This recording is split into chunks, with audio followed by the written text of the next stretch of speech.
Order the Ballpark City Council special meeting. City Clerk, can I get a roll call, please? Yes, thank you, Mayor. Councilmember Alejandra Avila. Here. Councilmember Monica Garcia. Here. Councilmember Paul Hernandez.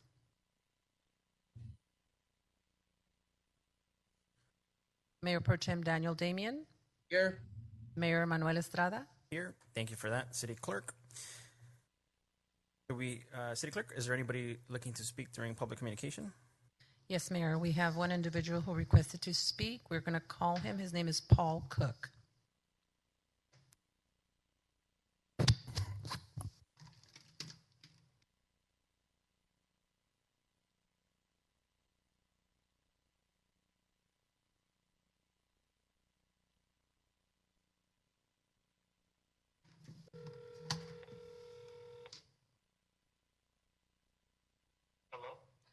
Mr. Cook, this is calling you from the Baldwin Park regarding your request to the special council meeting.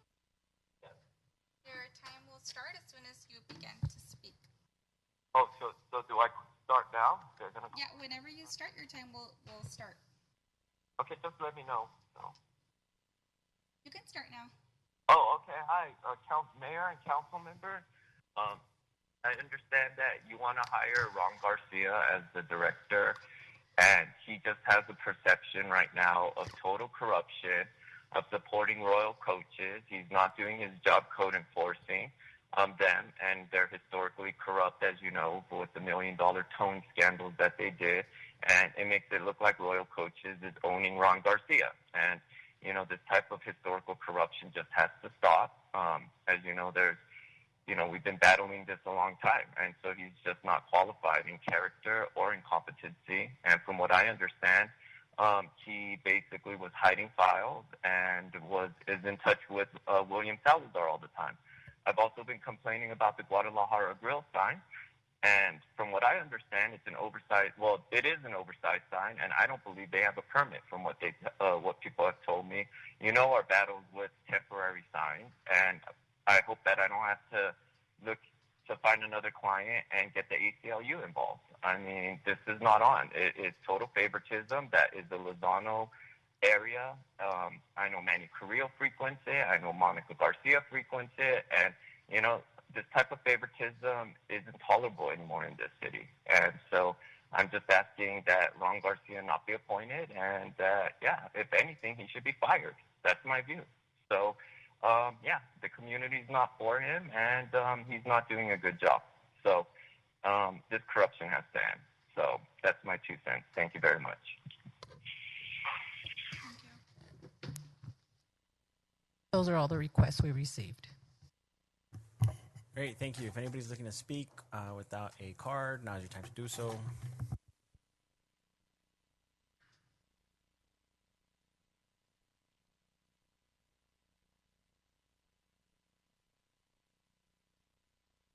John Rios, resident. One of the things, around 7 weeks ago, I asked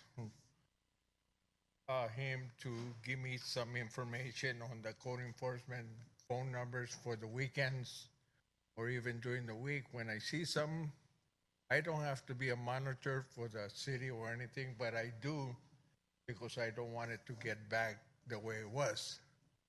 He never responded to me. He never gave me the numbers for them and everything. Everything that has happened lately, I would go directly to one of the inspectors, which I have all the numbers.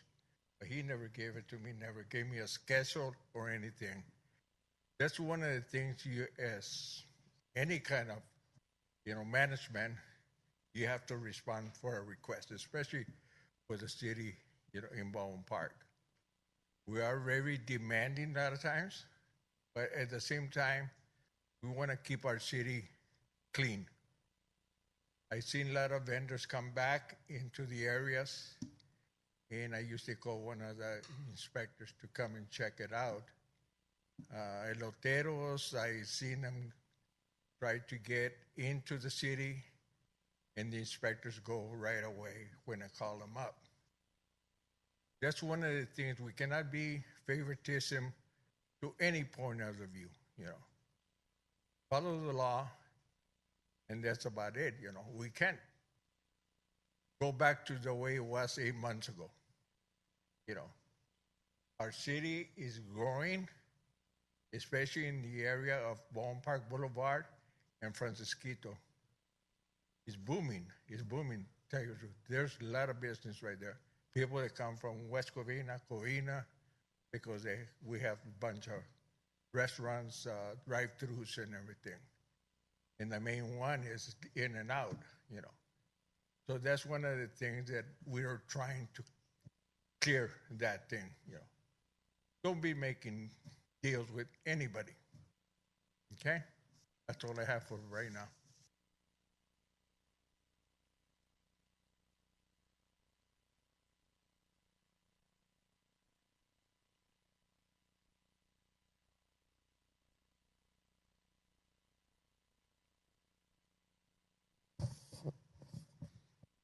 Greg Tuttle, business owner.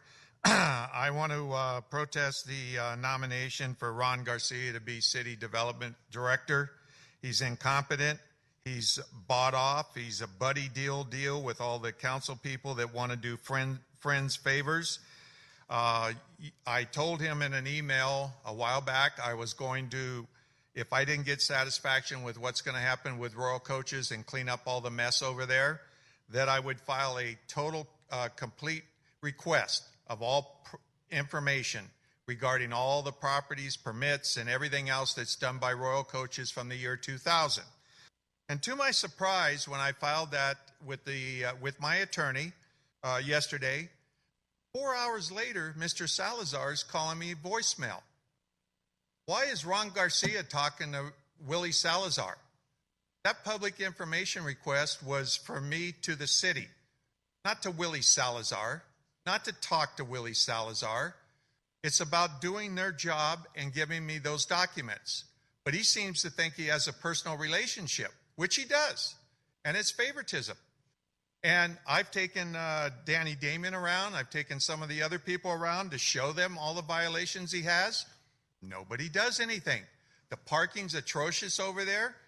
The police chief can't even control parking control. We have parking enforcement people that don't even show on that street. Every day there's 5 or 6 cars illegally parked, and they're washing cars out in the street. This is illegal. But does anybody do anything? No. Code enforcement shows a blind eye to it. Ron Garcia came from West Covina. We know what West Covina is all about. Corruption started there and came over here with Mike Toohey, Roger Hernandez, and the whole bunch. Now then, there seems to be a lack of confidence with all the workers that work for Ron. They all want to enforce the law the way it should be done, the way they were hired and sworn in to do. But we have certain council members, and we have Ron Garcia, that stops that, like the vendors. Pick up the food, pick up the vending thing, and that isn't done.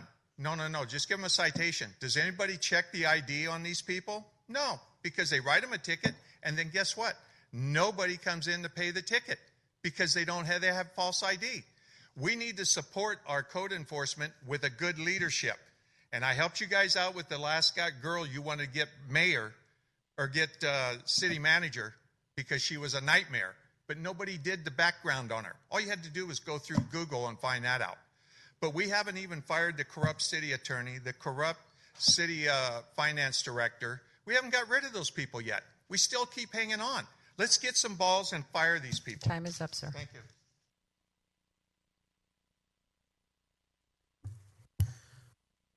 Great, thank you. Is there anybody else looking to speak? If not, I will close public communication, and we will move on to our third floor and council chambers rendering presentation by our Public Works Director, Sam Gutierrez. Good evening. Thank you, Mr. Mayor, and members of the City Council and members of the public. We have a short presentation, sort of a progress report, and we'll be seeking a little bit of direction from the council regarding the City Hall third floor renovation and the council chambers renovation. So We have completed the programming phase of the project. This is the phase in which we met with and evaluated the needs of all the departments, including the admin department. Also, we've met with city council members individually to discuss the project and determine the final layout. So what we'll be presenting today is a result of all of the feedback put together in what we consider the final design. This final design does not vary much from what we've shown you previously, so it'll be a brief presentation focusing mainly on the changes that we've obtained, that we made based on the feedback. We are seeking consensus and direction from the City Council so that we can move the project to the next phase, which will be the development of the construction documents, which will be the documents we will use to bid the project out. So I'd like to bring Scott Brady and Venus Abadali to talk about the presentation. Can you hear me? Can you see me and hear me? Can you see me and hear me? Yes, we see and hear you. Okay. And then who's Sam? Can you give me who's handling the slide? Is it you or is it Juan? It'll be a member of our IT department. All you have to do is say next slide, please. Okay, perfect. Okay, so I just briefly go ahead and go to the next slide. I just want to just say on the basement, the first floor, the second floor, we have some just restroom remodels. Go ahead, next slide. Next slide. Next slide.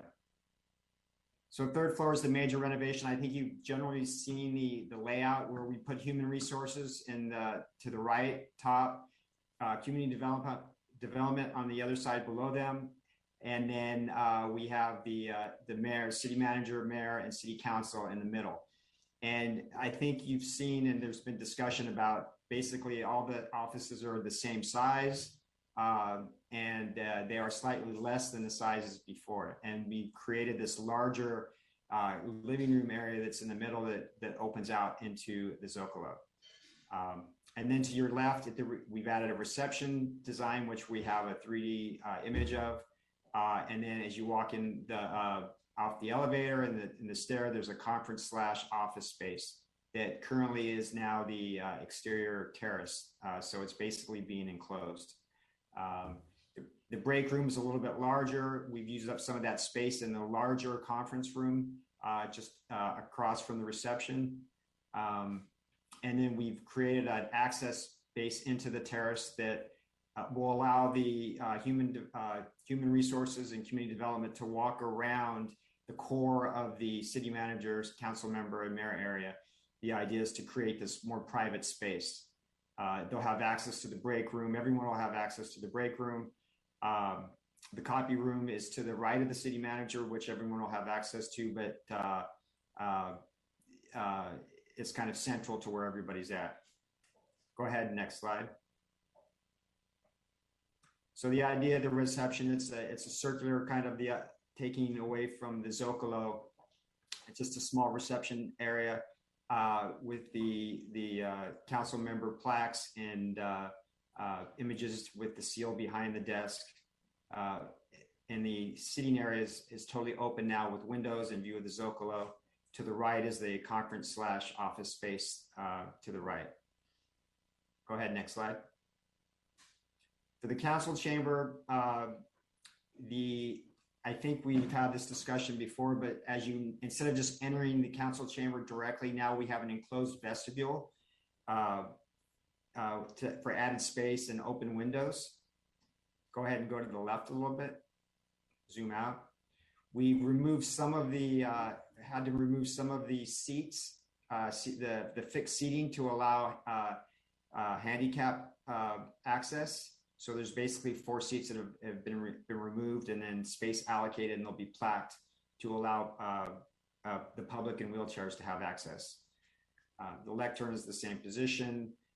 We've added that exit door to the top behind Lulu where she sits in case for emergency there's another exit. And then there's ramping. Now we've added that ramp. So instead of a step up to the dais, the council members will go up to a ramp that will also allow somebody in a wheelchair to have that same access. And also the entrance into the side of the council chamber at the bottom there where the vestibule is, that's all been upgraded to ramping. So if somebody needs to have access that's in the council or a mayor or city manager or whoever, they'll have access, ADA access through ramping. The restroom has been upgraded. The council conference room is larger. The storage room that was now on the outside has now been removed, and the council conference room has a second exit. I think that's basically it. Go to the next slide. So this is just kind of a quick look at the vestibule. It's enclosed. It'll have a big window that opens up into the Zocalo. Next slide. So the council chamber, this is looking as you walk into the council chamber, kind of more, and the one on the right is a kind of a zoom in. The idea is to basically, the big idea of the council chamber is to remove the ceiling that's currently there, that's kind of dropping just above your head. The idea is to completely open that up, remove the air conditioning venting system, and make it the space as large as possible. The idea is one nice thing about the building is it is concrete. So the idea is to potentially expose the concrete beams and then fill up with acoustical material in between the beams to maximize the space and give the ceiling a little bit more texture. Also around the dais, the idea is to expose the concrete on the side and then, but still allow the dais to be a higher quality wood to have more accent. As you can see, the TV screens are now going to be located on the side, so the public is viewing everything from the side and then has clear visual access to the dais. And the air conditioning system, the duct system that we removed is basically being run along the side of the council chamber. Those are those gray soffits that you see on the left and the right. And we've added a glass railing along the security wall that's in front of the lectern to your right there, just to kind of give you a little bit more security, have it a little bit higher, but still have the visual access to the dais. Lighting is probably going to be hung lighting, as it's not right now. It's not currently designed, but that's probably what we're going to do. That you see that hung element just above where it says City of Baldwin Park. That would be the accent lighting for you guys to put lighting on to your face. See if we have one more slide. This is just a different view from where you're sitting. The dais is not completely designed. You actually have a little lip there so people can't see. Your laptops that you'll have is your viewing element, and your microphones and your speakers that each individual have that's on the dais, sitting at the dais. You can see the exit door there to the left. And I think that's basically it. I think we're out of time. Any questions?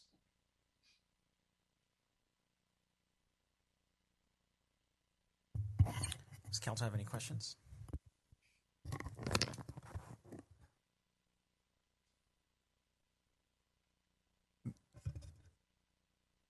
The council chambers? Yes. Scott, did you bring that information? What information?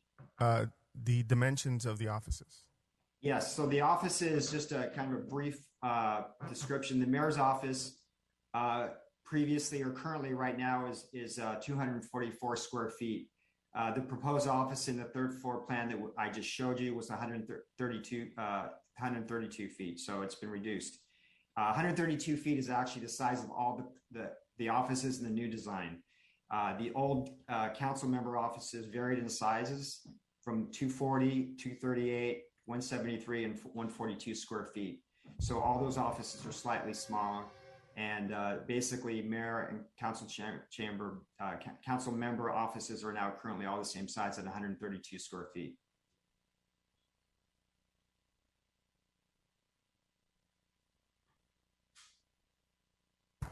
Scott or staff, can you please put up the third floor diagram, please? You can zoom that in. I'd appreciate it. Makes it easier for our audience. Excellent. The terrace that you have there, is that going to be enclosed or is that going to be an open terrace? Currently, right now, it is open.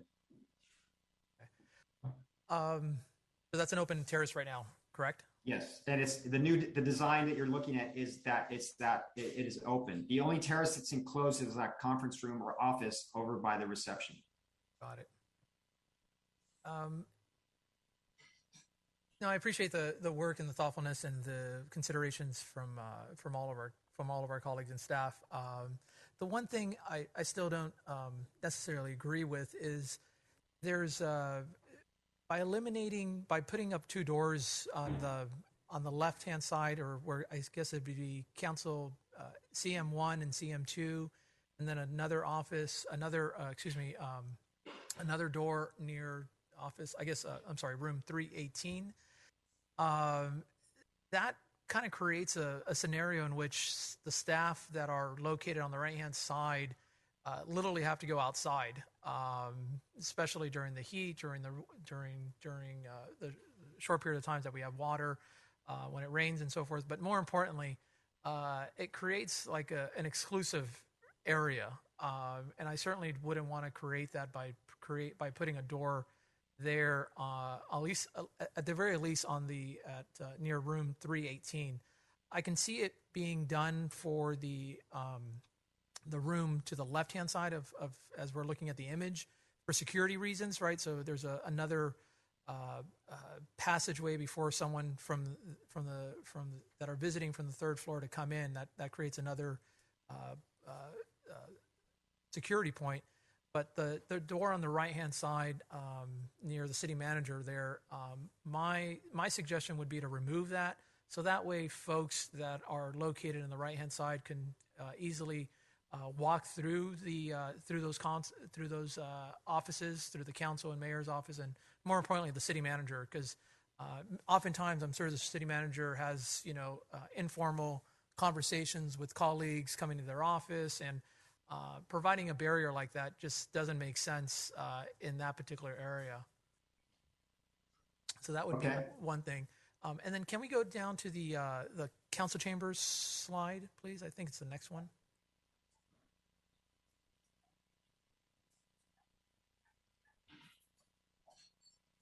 One suggestion I would make is with the podium setup that you're looking at, that we have currently now and the one in the future, is if we can build it to the point where it's removable. So it can be moved to the left or to the right or however it might be. Because again, another thing that I'm envisioning that this council chamber to be used besides city council are just for other community events, presentations, trainings for our staff or for others that wish to use the council chambers. That might provide a little bit more flexibility, because sometimes having the podium that's just stuck there prevents some flexibility. And then for the back, where there's still going to be the front, where there's still going to be the drop down screens that the audience will be able to see. No, the idea is to do all the screening on the side. That way, it leaves the visual. The visual open, so they're looking at you clearly. There was no really good design where if you put the screen in front of you, it's a little bit odd. So the recommendation from the audio visual engineer was to put the screening on the side, which has been done in other council chambers for other cities. Right, but I thought there was going to be a drop-down schedule, menu, a drop-down screen behind the council, a very large one, or a couple of them. So you're saying behind the dais? Is that what you're saying? Behind the dais, yeah. Yeah.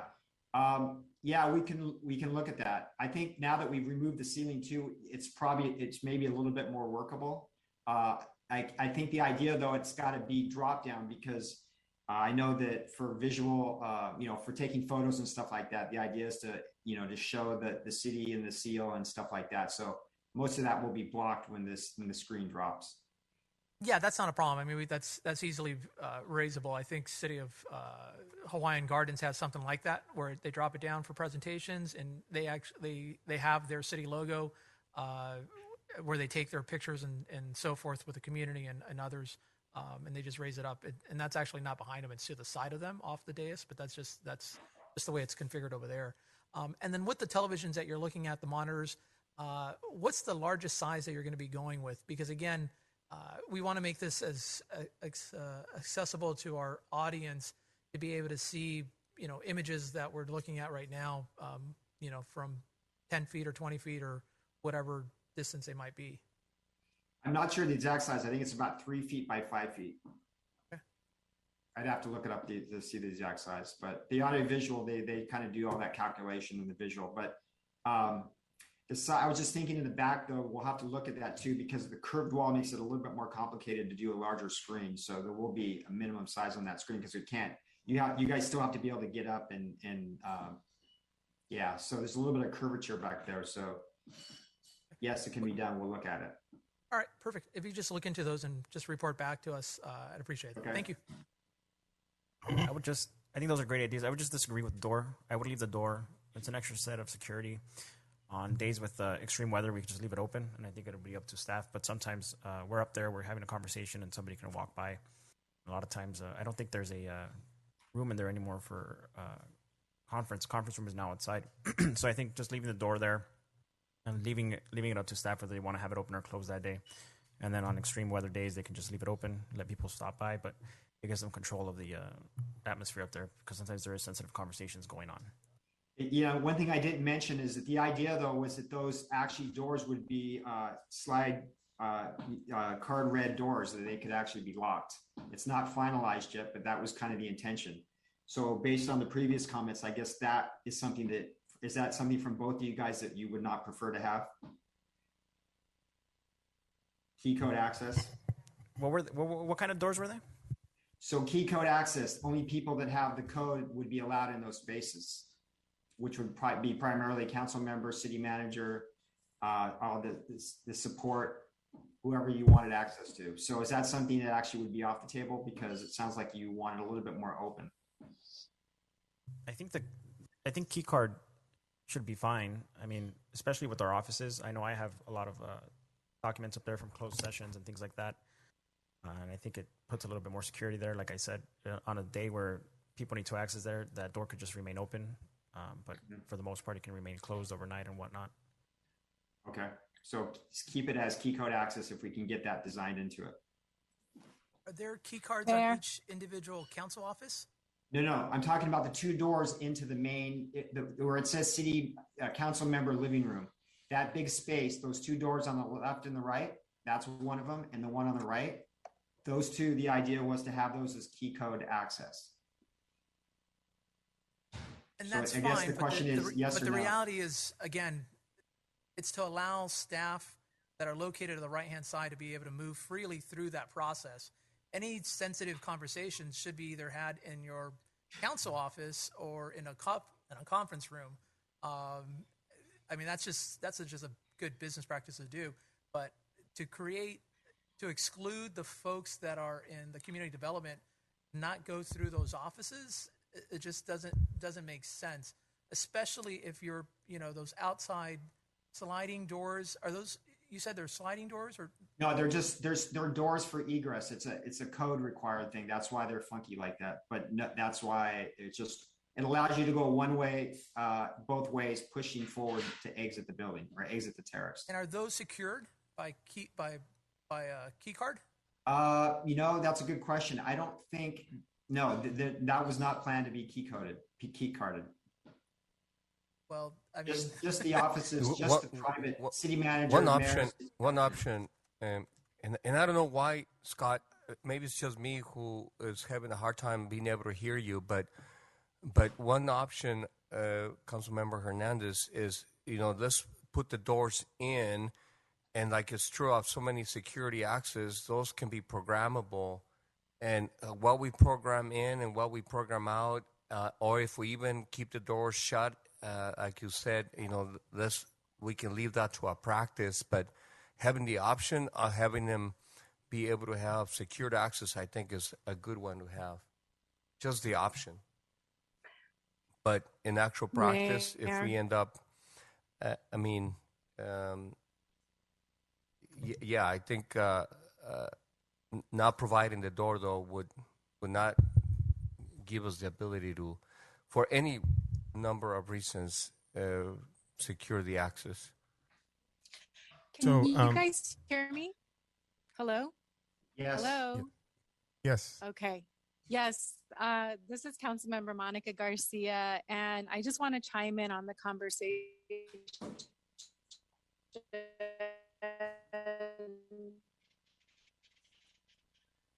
I agree with Councilmember Hernandez. What are we creating? A culture of distrust? Can you hear me? Hello? I can hear you. You were coming in and out earlier. I don't know if that's what I was sounding like when I was giving my presentation, but Maybe. I think we're having connectivity issues. I'm going to walk down to chambers. okay, because I can hear you, but Okay, thank you.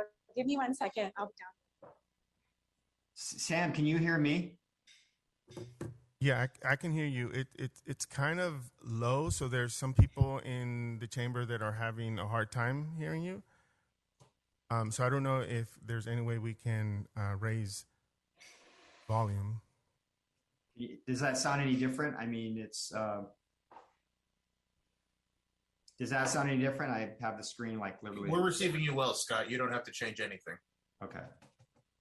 Great. So while we wait for Councilwoman Garcia, or Councilwoman Avila and Mayor Pro Tem, do you have any comments on the door? I just on the door. No, I just had a question on the council offices. Are they going to have a window next to the door, or is it just going to be the door? As of now, the design shows it with glass, all glass. But we're working with the fire with the city inspectors and the fire department about making sure that the building is safe to egress. So it's in flux what the final design is going to be on that. But what about, so it's glass towards the terrace there, but what about Yes. where the door is at, towards council members' living room? It's all glass right now. Okay, so it's all glass. Okay, got it. That's the idea, is to try to make it all glass. I think that's the intention. We just have to make sure for egress and fire that it's safe to do, because currently the building's not designed that way. I mean, I don't want to get into detail, but we're looking at we were expecting to do fire sprinklers, but the inspector kind of threw something at us that may not allow us to do that. So we're going to know probably by next week, which the direction that we're going to be able to go in. Got it. Thank you. Yeah, and I kind of wanted to address a little bit on the doors as well. So the existing condition now on the third floor is that there are doors there, but they're kept open all the time. And at one time in the past, it even had access control. One of them, the one on the left side. So what we were thinking here is to, since we're building this project, to build them in a way where they would have access control and can be closed. In case of an emergency or anything, they can lock in. If we decide that we just want to keep them open and go through as it is now, we can do that as well. But having built into infrastructure makes sense.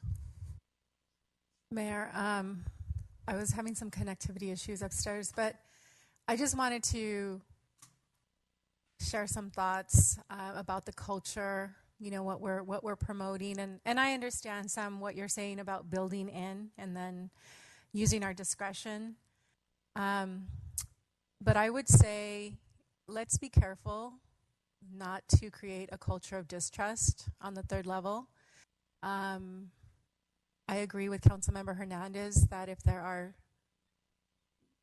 sensitive conversations to be had, that's at the discretion of the individuals having those sensitive conversations. And, it would be as simple as going into an office and closing the door. But I don't like the idea of getting in a regular habit or exercise of having our staff go around the executive offices as if it's like an ivory tower of some kind. I would really like us to create a design and an atmosphere that is inclusive, that is comfortable, that is welcoming, and where people are happy to come to work every day and feel part of a team. So that's where I would caution the use of doors. And I also had a question on the color scheme. What is the difference of the gray versus the orange shaded offices? So the orange basically is city manager and city manager support. The yellowish colors is as mayor and council members. The gray one, it was a last minute change. It was a copy room. It was made to CM3 just 20 minutes before the meeting. So that's basically would be CM support, but it was originally a copy room. The idea was the copy room would be to the right by the city manager. So that was just kind of right now it's like future office space. I guess best to answer your question. Okay, great. Thank you. And I see the conference room there, which is nice. And I understood that we were possibly going to look at a storage room. So could that gray office be a potential storage room? Absolutely. Okay. Yeah, those would be my comments. Again, I think we need to look at what are we encouraging with the design. I think it looks great. I love the entrance. And I get that at the entry point to the third level that we would want to have security for our staff, again, in the name of creating an environment that is comfortable, safe, welcoming, but, secure for our staff. Those are my comments. Yeah, I mean, I agree. I think a welcoming environment is long overdue at City Hall. However, I don't think that one door is going to make that difference. That structure is already there. I think what's going to happen is that eventually we're going to end up adding it in the name of security. So I don't see why we're not adding it now. Happened with the elevator. The elevator was open to everybody. Then we added it there. Also, you need to consider that there is multiple access points to the third floor, the second floor, and the first floor, not just through the elevators, but through the stairs. That is a safety measure. And with everything going on, I hear a lot about safety. And so to me, I think this is one of the opportunities where we can make sure that that is a safe zone for everybody. It's not just about the environment. The door can remain open. It doesn't have to be closed. It's currently what's happening now. It's just a matter of adding that key card instead of having to go back in the future and paying more for it because it wasn't part of the original project. So, another point, I don't know, there's been discussions that the operation, like currently right now, third floor, public is allowed to come up and have conversations with whoever's up there. The way we've been talking about it, and I don't know if you guys are in the loop on this, is that the idea is that any public access, other than what the city manager or the mayor or council members may bring into the office, is public access would actually be down in the second floor. So the idea is that there is the publics in general are not coming up to speak with human resources or community development. That's the way we've been discussing it. So I don't know if that's an understanding that you guys have, but that's the way we've looked at it because we had more security, but the idea is kind of knocking that security down a little bit because the only one that should be coming up there is anybody to talk to the city managers, council member, or mayor, and that's something that would probably be by appointment most likely. Does that make sense? Mayor, I think that makes a lot of sense. I'm just thinking about the staff that's in the back, Right. Yeah, we want to make sure that staff feels that this is their home away from home and that they have access and that they're comfortable. It's about creating a nice environment physically, what you can touch, but also how it makes you feel. And so if it's, if you're being asked to go around the executive offices, what message are we sending to our staff? Everybody contributes here at the city. Everybody does a very important job. The executives are not more important than our executive team versus our staff levels that, are here every day, 10 hours a day, 4 times a week or more. So we want everybody to feel that, they're just as important. yeah. That's all. So real quick, I don't think a lock is the definition of that. I think, better representation, fair wages, and all that can be the conversation for making sure that our employees are feeling comfortable and safe. But the key lock is not the answer to that. It sounds to me like staff and the designers are agreeing on that, but that is okay. That is the way. But I do encourage this conversation to keep taking care of our employees, going past this idea of the key lock. So, Sam, continue. Well, if there are no more other comments, we can move forward into the next phase of the project, which is construction document. And before we finalize those, we'll come back and iron out a lot of these issues. So, Sam, as you're looking at that, look at the clear glass also doors for those two other areas, because again, back to Councilmember Garcia's points, that opens up a little bit more, well, not only light but also that visibility. Especially if the current practice now is to, as we already know, is to keep those doors open. That just that just makes it a little bit more inviting as we're looking at that, considering that the rest of the other council doors is all glass. The security part is less and less because again, if we're really concerned about really securing the whole part, there'd be access points with key cards through the terrace and so forth, even more so. But as we currently have, most people that come up to the third floor are based on appointments or based on invites. So they're known people that are being invited up to the part. It's public work is definitely the public generally come to the second floor and do the work there. Yeah, thank you. Okay, thank you.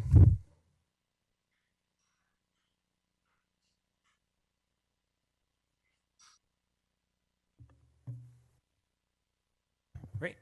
Is that all for today, Sam?